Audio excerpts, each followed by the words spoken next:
This video is brought to you by patreon.com/worsttake. Get access to exclusive live streams and Discord servers, on-screen shoutouts, and early access to some videos when you join now. Help make sure that we can continue to make content like this by supporting the Patreon. Links are in the description down below.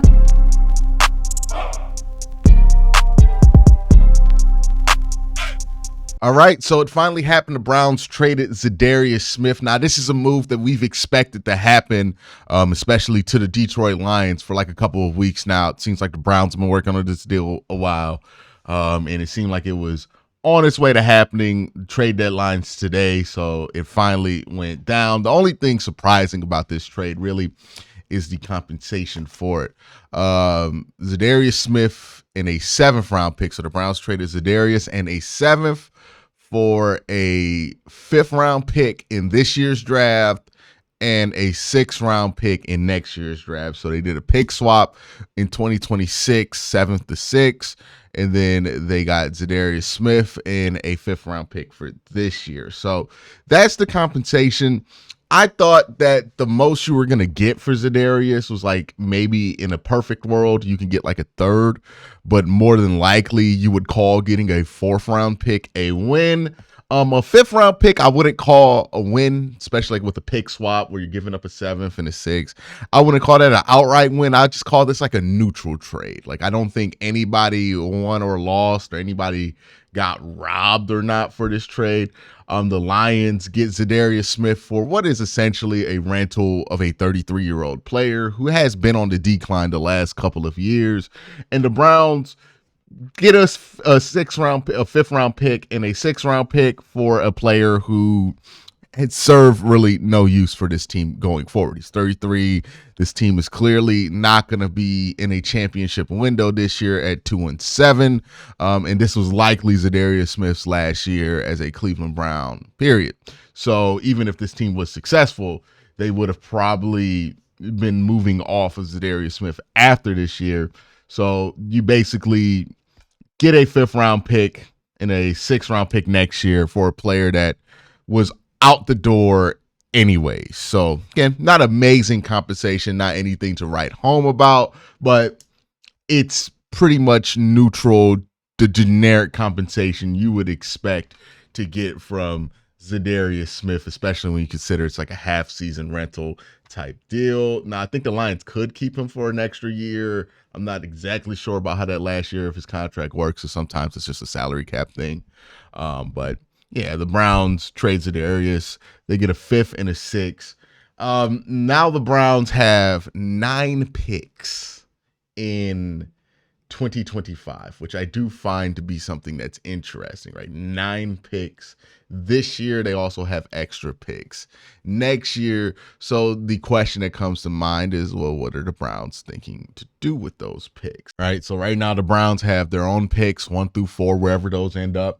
They also have their own 6th round pick.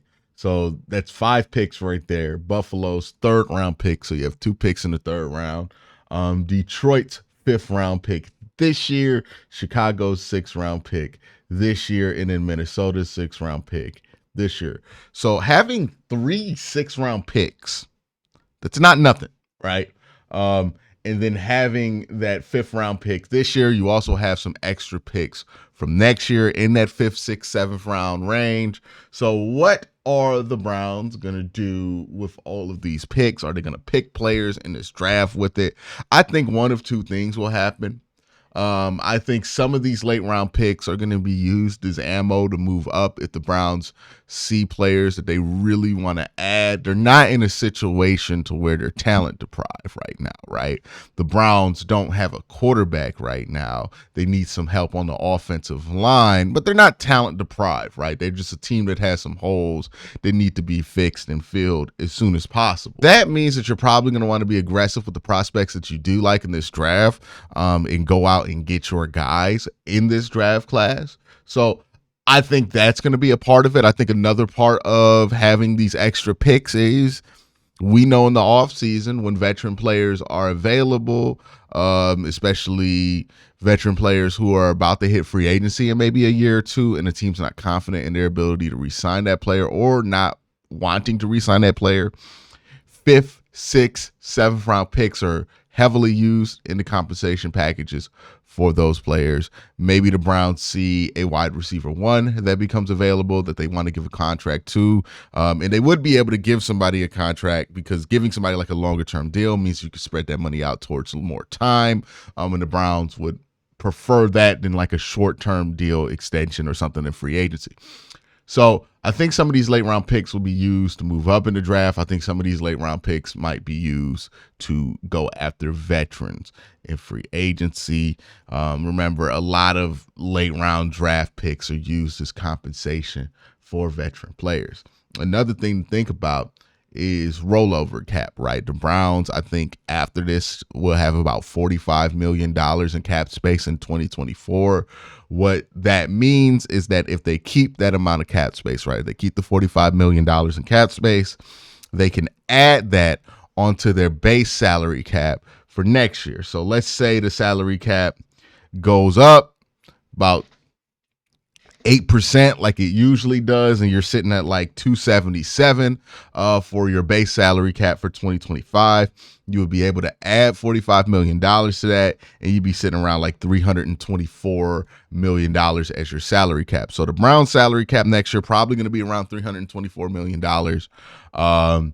And that's because they get to roll over whatever excess that they have here. This is why they restructured Deshaun Watson's contract every year, to open up that space, to be able to roll it over and then add it to whatever the cap jumpage is for that year.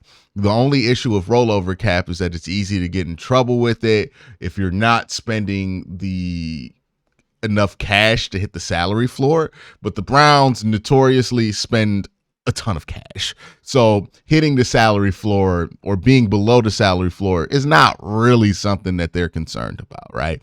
The Browns spend a lot of cash, the second most cash in the NFL. So they're not going to hit the salary floor anytime soon. So they're going to be able to roll over this cap, get that $324 million in cap, well, not cap space next year, but $324 million salary cap next year. And if they make another move like a Greg Newsome or somebody else to free up even more space this year, that's more space that they get to roll over into next year. So that's something to think about when we're talking about the Browns salary cap situations, rollover cap, restructures, the cap rising 8% every year. These are things that the Browns use to their advantage to be able to spend the most money possible or to get themselves out of tricky salary cap situations like the Deshaun Watson contract, which again, they have successfully been able to navigate around for the last few years, and they'll probably continue to be able to successfully navigate around it as this contract is getting closer and closer to ending, right? So they're probably going to be able to get around it. That's how they're going to use it, the mechanisms they're going to use to get around it. That's not a surprise there. So why now? Why this trade at this time with this player now? One, the Browns are 2-7. Zadarius Smith is 33 years old. He was clearly a win now piece to add next to Myles Garrett. This team is not winning now right now. They're not winning at all. They're 2-7. So that means that you're going to make some moves for these guys over 30. I know this has been branded by some as a fire sale, but I don't think it's even close to a fire sale, right? Like when you think of a fire sale, you think everybody on the team is up for a trade. That's not the case. The Browns salary cap situation, again, is not as dire as some people present it as. There are plenty ways that the Browns can maneuver around the Deshaun Watson contract. Now, if this were a situation where they had 4 or 5 bad contracts, yeah, they would be screwed. But right now they got one bad contract and they can maneuver around that one bad contract. This is less of a fire sale and more of a yard sale. The Browns are only going to get rid of pieces that aren't essential to them going forward and weren't really a part of their plan past this year, right? Guys that they weren't planning on getting on extensions like Greg Newsome, or players that they probably were looking to move off from after this year, Amari Cooper and Zadarius Smith, right? We knew that they probably weren't going to return in 2025 So it makes sense that they're gone before the end of 2024 if the team is not in a winning direction. They're not going to get rid of David Njoku. They've already said that. They're not getting rid of Myles Garrett, Grant Delpit, JOK, or any other core piece to this team that's under 30 especially. They're just looking to move off of the guys that are no longer essential, right? Like Shelby Harris is a name that you could throw out there. Maybe Dalvin Tomlinson, but nobody that they think is going to set them back by getting rid of, because these guys weren't really a part of the team's future going forward. This is more of a reset than a rebuild for this team, because you still have a lot of core talent on this team that you want to build around. Browns' issues are offensive line and quarterback. They need to get younger at offensive line and cheaper at offensive line, and they need a new quarterback within the next couple of years, because it's obvious this Deshaun Watson experiment has run its course. Jameis Winston's not going to be your future franchise quarterback, and DTR, it's debatable on whether he can even be your backup quarterback, right? Quarterback, offensive line. You fix those two things, which are fixable in the offseason. I think there's enough good college prospects in this class at quarterback that there's probably going to be one of those quarterbacks who are going to be pretty good in the NFL. Offensive line wise, that's a little bit more difficult because this year's class is not great at offensive line. That is going to be determined based on how well DeJuan Jones holds up at left tackle and how creative the Browns are willing to get at right tackle. Because if DeJuan holds up fine at left tackle, that pretty much simplifies a lot of your issues. So I know it's easy to go doom and gloom and think that the Browns are going to trade everybody and they're going to clean up the entire place, but I just don't think that's how they're moving. Look at the guys they've gotten rid of. These aren't guys who the Browns were expecting to keep past 2025. So it makes sense that they moved off of them once the team hit 2-7, right? Like, even if this team won a lot of games this year, Amari Cooper's future on this team was debatable, and the same thing was true with Zadarius Smith. So now that this season is not going to be the success that they wanted it to be, they just got ahead of it and got a 3rd-round pick and a 5th-round pick out of those two players, which, again, you acquired Zadarius Smith for a 5th-round pick, so you at least got your pick back. And you acquired Amari Cooper for a 5th or 6th-round pick. Somebody correct me in the comment section down below. Maybe it was both. And you got a 3rd-round pick. So you made money on those two trades. So you're sitting at a fine spot. This season is not at a great spot, but if you're looking at the organization, the future of this organization, you still have Myles Garrett. He's not going anywhere. Denzel Ward, he's not going anywhere. Grant Delpit, he's not going anywhere. JOK, who, again, looks like one of the best linebackers in football. And really, when you look at this defense, you have a future playmaker or a current playmaker on every level, right? We talked about how good Michael Hall has looked on the line of scrimmage. You also have Myles Garrett, who's going to consistently be one of the best defensive players in the NFL for years to come. Denzel Ward has been one of the best corners in the NFL. Grant Delpit has been playing at a high level at safety. And then JOK looks like one of the best linebackers in all of football. So you have playmakers and really a core defensively to build around. Offensively, there's a bit more work that needs to be done there. We've discussed that, but it's not a barren situation for this Cleveland Browns team going forward. Like, there are a lot of teams that are actually rebuilding that would kill to have what the Browns have on their roster under 30. There's going to be a bit of a youth movement. I think this youth movement is actually going to be a good thing for the Browns in the long term. Isaiah McGuire has quietly been one of the most promising edge players that the Cleveland Browns have had in quite a while, obviously outside of Myles Garrett. He has done well in the run defense side of things. He's done well in the pass rush side of things. I pointed out that he has the 2nd highest pass rush run rate on true pass sets this year on the Cleveland Browns. He's also the Browns' best run defender at edge. I think the run defense might get better with Isaiah McGuire playing more time out there. This was a guy who was highly sought after as a 3rd, 4th-round pick, a mid-round pick coming out of Missouri. I think that there's a lot of hope there that Isaiah McGuire can really turn into somebody. And if you look at the Browns' young edges and what they like to use in their edge rotation, you kind of like what you see here, right? Like, I like what I see here, right? Isaiah McGuire is going to be a part of that next year. I think Alex Wright, coming back from that tricep injury, he was playing some of the best football he's ever played before he got injured this year. Remember, he had the game-winning safety against Jacksonville. And then you also have Obo Okoronkwo there, and we know that the Browns like to put Michael Hall at edge. That's 4 guys in your rotation that you feel pretty good about. And then you also had Myles Garrett. So it's not going to be a destitute situation, hopefully, next to Myles Garrett because of the promise that a lot of these young players have shown. And I think that's going to be the main focus for this team right now, is just figuring out, okay, we've been in a situation where we haven't been able to play a ton of young guys because we're trying to win now, right? We won 11 games last year. We're not at the point to where we're just going to give up snaps for Amari Cooper to give Cedric Tillman playing time. We're not at the point to where we're going to give up snaps for Zadarius Smith to give Isaiah McGuire playing time, right? But these young players do need that time to develop, and now you're seeing it. Cedric Tillman, 3 straight games where he's looked very impressive. I think 2 of them has looked more impressive than like that first game that he had when Deshaun tore his ACL, not his ACL, but his Achilles. But still, 3 straight games for him, over 70 yards, and he hadn't done that before that one time. So that's really good to see with Cedric Tillman. I also think that getting Isaiah McGuire out there is going to be really good, especially when he's playing well. Same thing for getting Michael Hall more reps at edge, even seeing more of what Ogbo Okoronkwo could do at edge, like seeing what you have in these young players who have showed a lot of promise. There's been a lot of criticism about the last couple of Andrew Berry drafts because not these guys haven't hit the ground running, and partly because these guys haven't been in a situation where they're going to play super early. Now they're in a situation where they're going to play. What we've seen from Isaiah McGuire has been pretty good. What we've seen from Michael Hall has been pretty good. And all of a sudden, like if we go back and look at the 2023 draft, right, which was being dogged on a lot because Cedric Tillman wasn't playing well at the start of the season. Siaki Ika is no longer on the team. And DTR, I think we've seen enough of him to know that he's probably not going to be a franchise quarterback anytime soon. He was 5th round pick. There's not an expectation that he would be.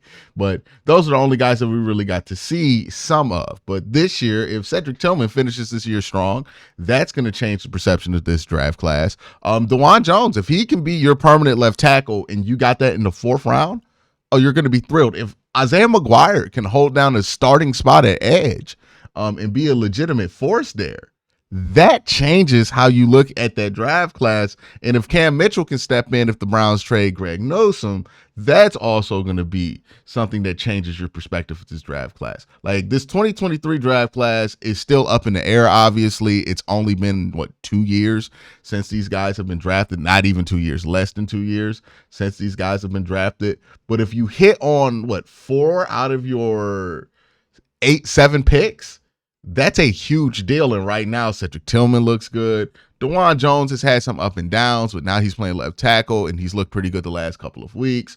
Isaiah McGuire has looked good all season, but now he's going to get extended time. So we're going to really see what we have in Isaiah McGuire.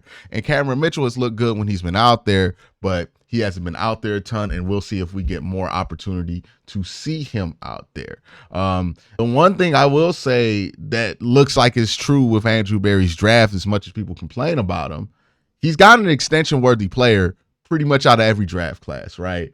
Grant Delpit, extension worthy, got his extension in 2020. JOK 2021, clearly an extension worthy player, might be one of the best linebackers in the NFL. Gets a ton of credit for moving up the trade to get JOK in that draft class. Martin Emerson, despite his struggles this year, will likely be an extension worthy player. Alex Wright will probably be in that conversation as well because he's been playing some pretty solid football. And then you look at the 2023 draft, Cedric Tillman and DeJuan Jones. If Cedric Tillman can continue playing like this, will obviously be an extension-worthy player. But DeJuan Jones looks like he is on a super solid path to be an extension-worthy player. And from what we've seen from Michael Hall early in his career, that looks like somebody who's going to be an extension-worthy player. And he's only 20 years old, playing in the interior of the defensive line. So these draft classes aren't as bad as people make them out to be. They're actually pretty good when you think about what the actual odds are of being able to hit, especially when you're talking about 3 of these draft classes are absent of 1st-round picks. Some of them even absent of 2nd-round picks. Like this 2023 draft where you might have 4 of the 7 picks hit like seriously hit here with DeJuan Jones, Isaiah McGuire, Cedric Tillman, and Cam Mitchell, they didn't have a second round pick in that draft. Like if you get 4 extension worthy players out of 7 in a draft where you didn't have a second or first round pick, that's a major win for this franchise. So we'll see how this pans out, giving these young guys some more time.